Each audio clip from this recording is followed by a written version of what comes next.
En el video anterior comprobamos que la diferencia de potencial entre los puntos A y B del circuito colocado en una distribución uniforme de campo magnético linealmente creciente infinitamente extenso es 11 sobre 16 veces la fuerza electromotriz inducida en cada cuadrado, dejando para esta oportunidad el valor que indicaría un voltímetro conectado entre dichos puntos.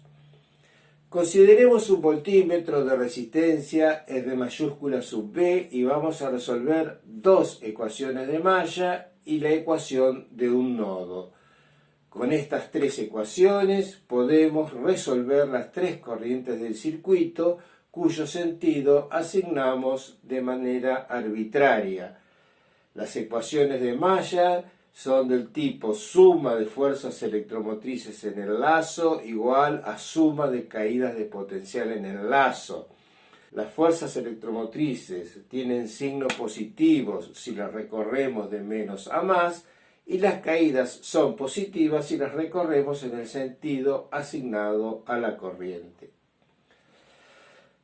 Así queda para el lazo 1 3 veces E sobre 4 igual a 3 y 1 por R más y 2 por R. Para el lazo 2 vamos a tener 3 veces E sobre 4 igual a menos y 2 por R, menos porque la recorremos contra la corriente, más y 3 por 2R más la resistencia del voltímetro.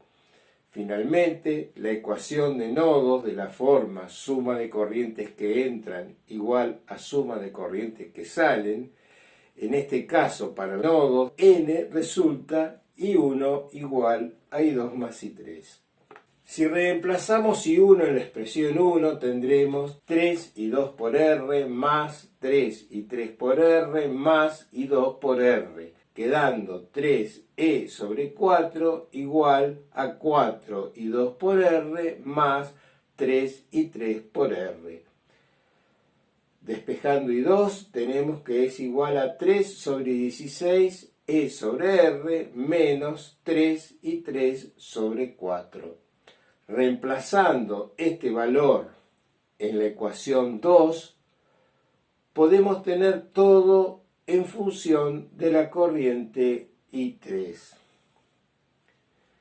Así, obtenemos que I3 es igual a 15 cuartos el valor de la fuerza electromotriz inducida E en cada cuadrado, dividido 11R más 4RB.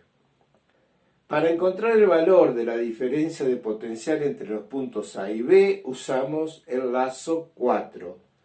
En el lazo 4 tenemos menos la fuerza electromotriz E sobre 4, igual a menos I3 por RB más BAB.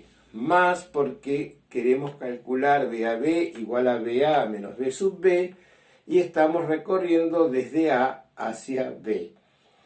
Despejando B a B obtenemos la expresión en función de la resistencia del voltímetro. Para comparar este resultado con los valores obtenidos en el video anterior, tenemos que hacer tender RB a infinito.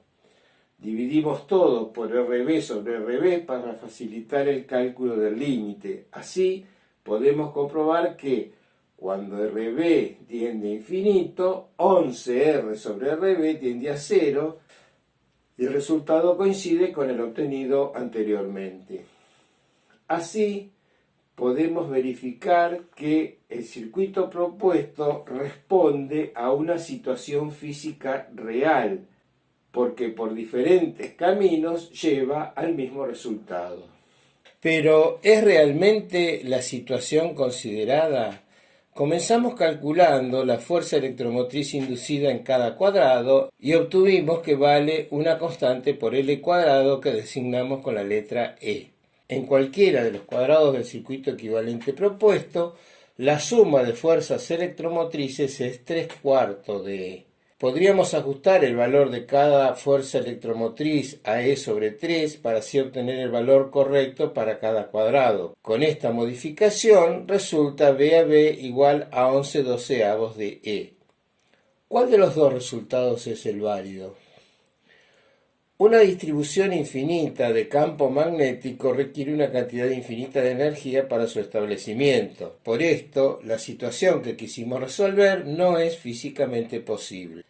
Si consideramos un cuadrado a la derecha del circuito con un razonamiento similar al realizado para determinar las fuerzas electromotrices inducidas en cada tramo del circuito, comprobaremos que también se induce E sobre 4 en cada uno de ellos, desapareciendo la fuerza electromotriz inducida en el lado derecho del circuito.